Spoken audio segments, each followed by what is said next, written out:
Hello बच्चों, कैसे हो? चलो बेटा, आज हम स्टार्ट करते हैं आपके चैप्टर 4 का पार्ट 6 डेटा हैंडलिंग के चैप्टर का। ठीक है बेटा, पेज नंबर 101 से। चलिए, इसके पहले के बेटा फिगर इट आउट के 10 क्वेश्चंस आपके किए जा चुके हैं लास्ट पार्ट्स में। जिन्होंने नहीं किया होगा वो पीछे एक वीडियो जाके देख लेंगे, उसको रिवाइज कर लेंगे। आज हम स्टार्ट करते हैं क्वेश्चन नंबर 11 से। The number of tiger in India went down drastically between 1900 and 1970s। Tiger की संख्या इंडिया में बहुत तेज़ी से गिर रही है, जो गिरी है 1900 से और 1970 के बीच। Project Tiger was launched in 1973। Project Tiger आपका लॉन्च किया गया 1973 में to track and protect the tiger in India, कि टाइगर को ट्रैक किया जा सके और उनको प्रोटेक्शन दिया जा सके। स्टार्टिंग इन 2006 में the exact number of tiger in India was tracked, और 2006 में एग्जैक्ट नंबर टाइगर की इंडिया में कितनी है वो ट्रैक की गई। Shagufta and Divya looked up information about the number of tigers in India between 2006 and 2022 in 4-year interval। और सगुफ्ता और दिव्या ने क्या किया कि 2006 से और 2022 के बीच में इन 4 ईयर के इंटरवल पे टाइगर की संख्या को ट्रैक किया। किसने? सगुफ्ता ने और दिव्या ने। They prepared a frequency table, उन्होंने एक फ्रीक्वेंसी टेबल बनाई फॉर दिस डेटा, उस डेटा का, and bar graph to present this data, और एक बार ग्राफ भी बनाया जो उस डेटा को प्रेजेंट कर रहा था। But there are a few mistake, लेकिन वो बनाते समय कुछ गलतियां कर गए। इन द ग्राफ बनाते समय उनके द्वारा कुछ गलतियां हो गई। कैन यू फाइंड, क्या आप उन गलतियों को फिक्स कर सकते हैं? उन गलतियों को पहले फाइंड करना है और उनको फिक्स करना है। ठीक है, देखते हैं सगुप्ता और दिव्या ने क्या बनाया था। चलिए, ये फ्रीक्वेंसी चार्ट, ये क्या है बेटा? फ्रीक्वेंसी चार्ट, जो सगुप्ता और दिव्या ने बनाई, और ये आपका बार ग्राफ है उनके द्वारा बनाया गया।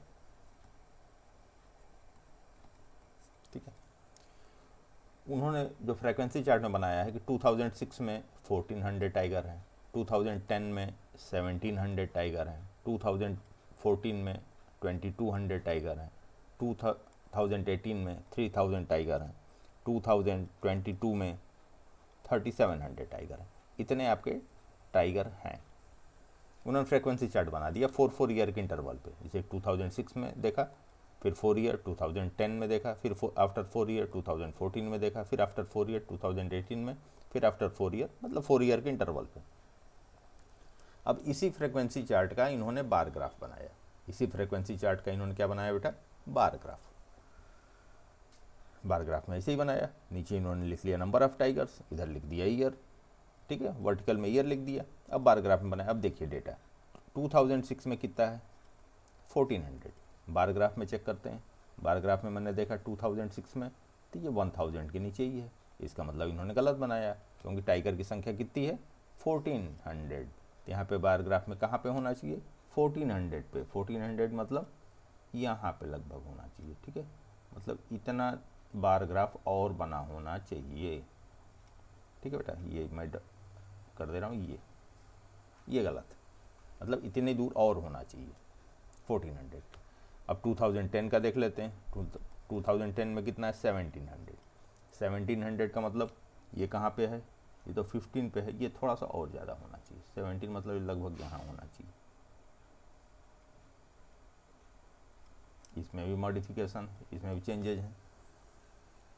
2014 में देख लीजिए, 2014 में कितना दिखा रहे हैं? ये नियर अबाउट 27-28 दिखा रहे हैं, लेकिन 2014 में कितना है? 22।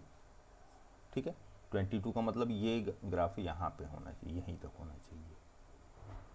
ये इतना एक्स्ट्रा है, ये नहीं होना चाहिए, इतना दूर नहीं होना चाहिए।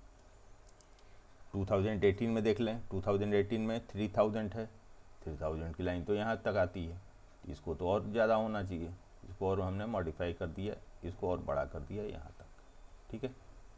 ये इतना और होना चाहिए जो सगुप्ता और दिव्या ने नहीं बनाया है। 2022 में देखें 3700 है, 37 ये तो लगभग ठीक है, 37 बेटा ये लगभग ठीक। तो ये मैंने देखा है कि जो बार ग्राफ दिव्या और सगुप्ता ने बनाया था उसमें केवल 22 को यदि हम छोड़ दें 2022 को, तो बाकी जितने ईयर का ग्राफ इन्होंने बनाया था, बार जो बनाया था, वो सारे बार में कुछ ना कुछ मॉडिफिकेशन ज़रूर था। तो ये हमने उसको फाइंड आउट किया और उसको करेक्ट करके हमने बता दिया कि भैया 2006 में ये बढ़ेगा, 2010 में भी थोड़ा सा बढ़ेगा, 2014 में कम होगा, 2018 में थोड़ा सा बढ़ेगा और 2022 ठीक है। और इस तरीके से हमारा ये बार ग्राफ क्या हो गया, फाइनली ओके, ठीक है बेटा। करेक्शन करके मैंने इसको फाइनल कर दिया। चलिए अब चलते हैं अगले फिगर इट आउट पे। अगला कोई क्वेश्चन नहीं, अगला नेक्स्ट टॉपिक है आपका आर्टिस्टिक एंड एस्थेटिक कंसिडरेशंस, ठीक है। देखते हैं इसमें क्या है।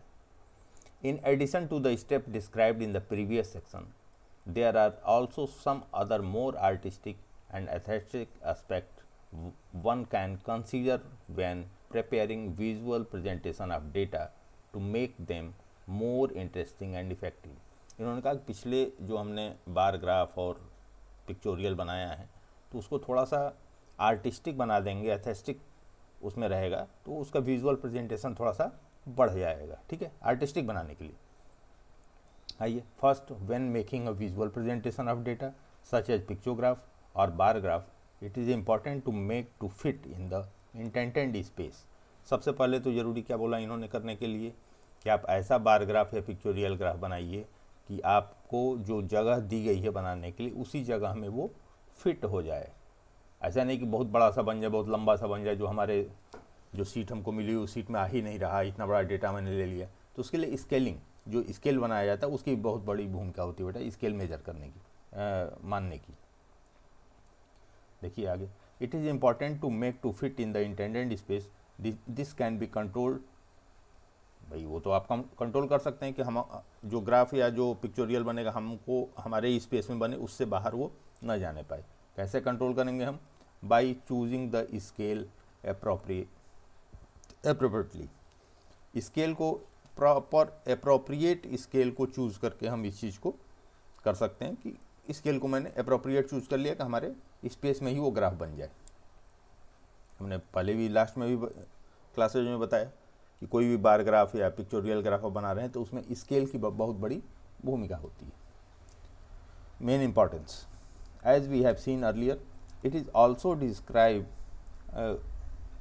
Also desirable to make the data presentation visually appealing and easy to understand. और डेटा का रिप्रेजेंटेशन इस टाइप से होना चाहिए कि देखने से बहुत इंटरेस्टिंग लगे और देख के बिल्कुल अंडरस्टैंड आदमी कर ले, उसको आसानी से समझ जाए, so that the intended audience appreciate the information being conveyed.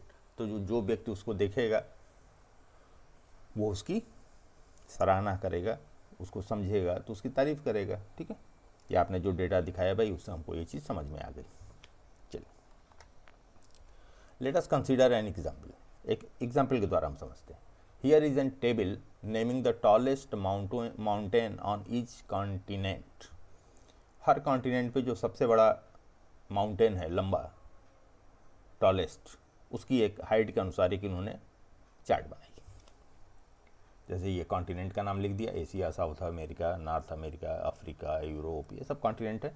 और इन कॉन्टिनेंट्स में जो सबसे टॉलेस्ट आपका माउंटेन है उसका नेम लिखा हुआ है, टॉलेस्ट माउंटेन, उसका नाम, ठीक है। और उसकी हाइट, वो कितने मीटर उसकी हाइट है वो लिखी हुई है।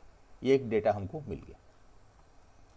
अब इस डेटा से हमको एक बार ग्राफ बनाना है।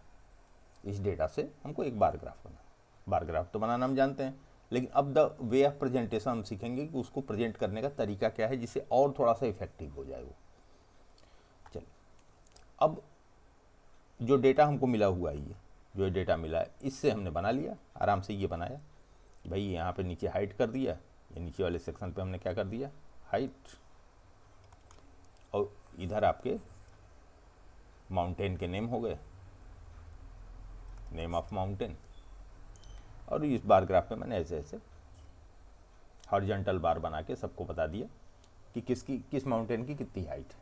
ठीक है, एक तो ये रिप्रेजेंटेशन हुआ, ये भी सही है, ऐसा नहीं ये गलत है, ये बिल्कुल सही है, लेकिन ये उतना सही नहीं है जितना मैं अभी बताने वाला हूँ।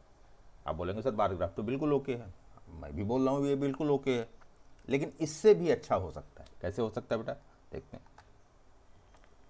However, since the boxes represent weight, it is better and more visually appealing to rotate the picture so the boxes grow upward vertically from the ground like mountains.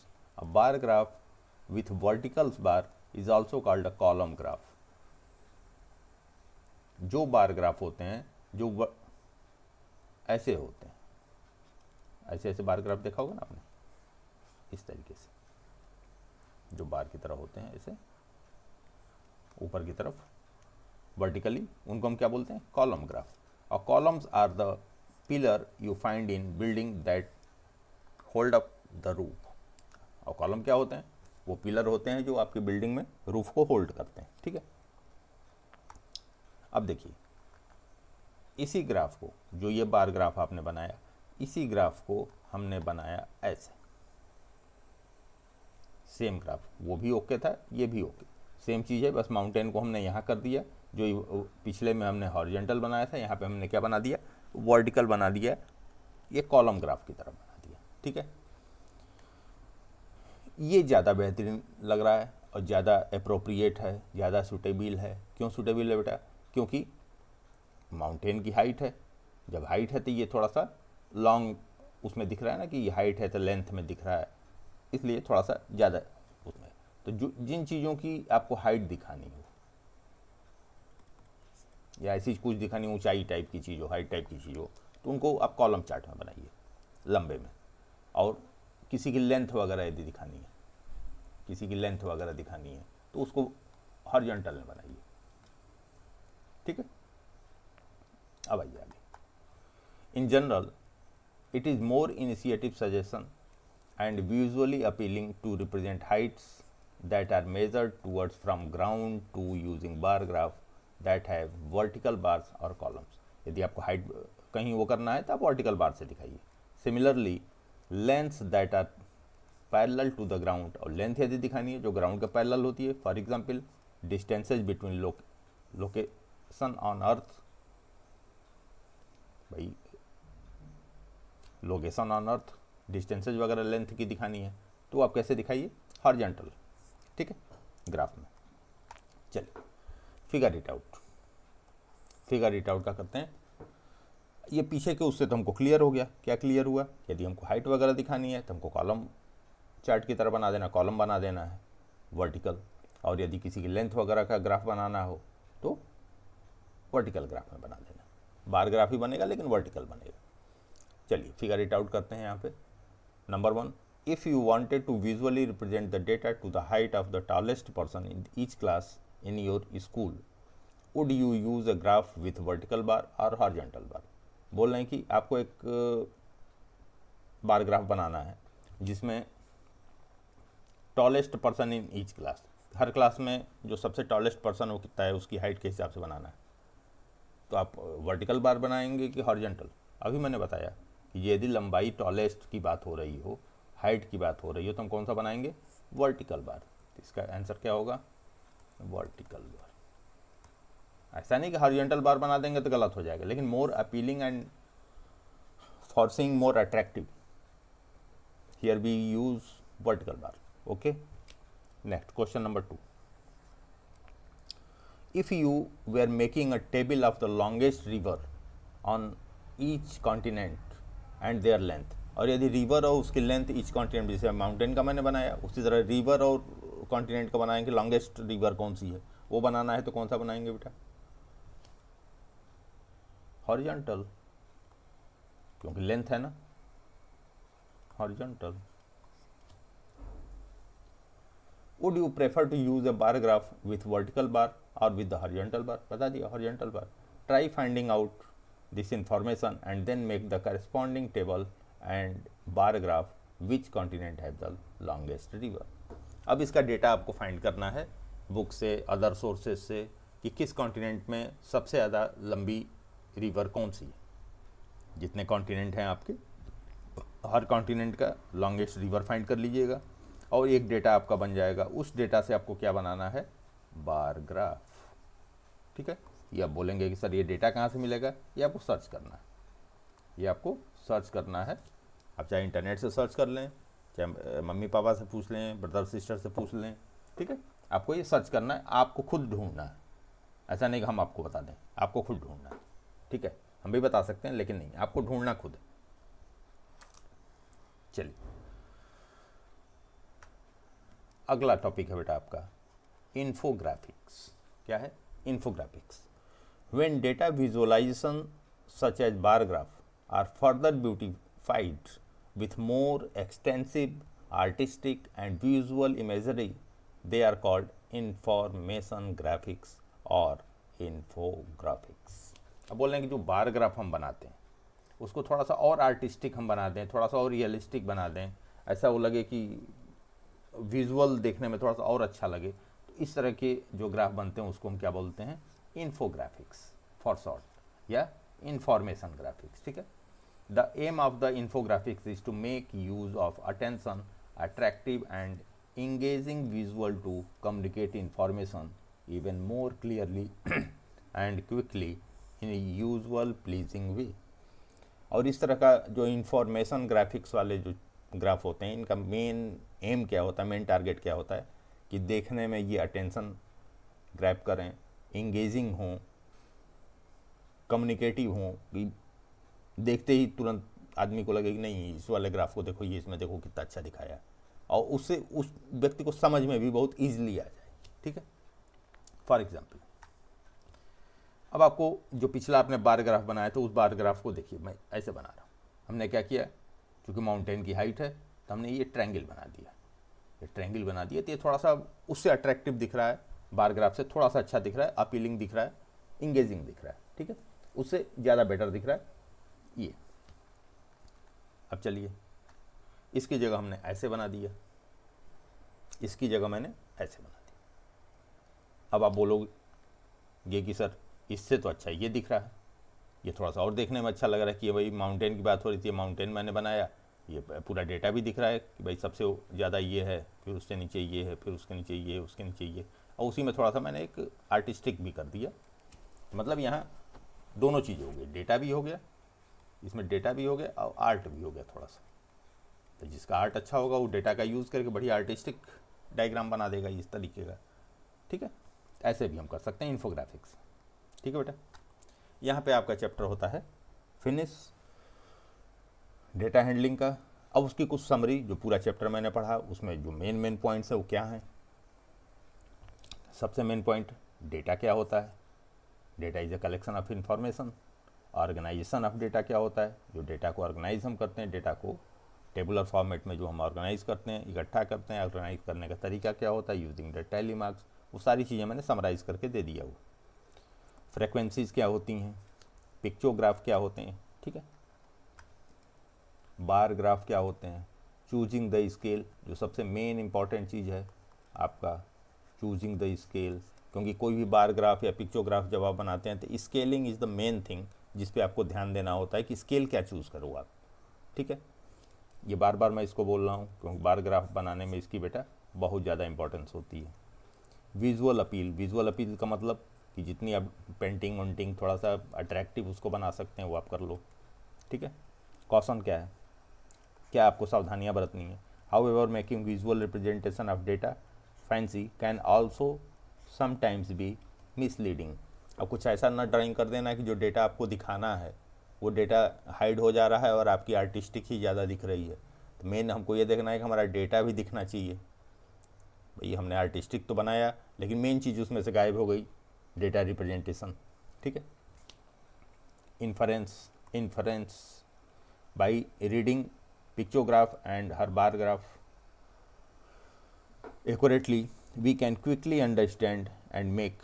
और इस टाइप से बनाना चाहिए कि आप उस बार ग्राफ या पिक्चोग्राफ को देखें तो आसानी से आपको समझ में आ जाए डेटा आप तो बनाए हैं, आपको तो समझ में आ रहा है, आपने बनाया, लेकिन आपने बनाया किसके लिए? अगले के लिए, कि जो उसको देखे वो समझ पाए। तो ऐसा बनाए कि जो देखे वो समझ पाए। आप तो बनाए हैं तो आपको तो समझ में आ ही रहा है क्या बनाए हैं, ठीक है बेटा। मेन अगले को समझ में आ जाए, जो व्यक्ति उसको रीड कर रहा है, सी कर रहा है, उसको वो ये चीज़ समझ में आ जाए। इस तरीके से बेटा आपका चैप्टर यहाँ पे फिनिश होता है, ठीक है बेटा। ओके, थैंक यू बेटा।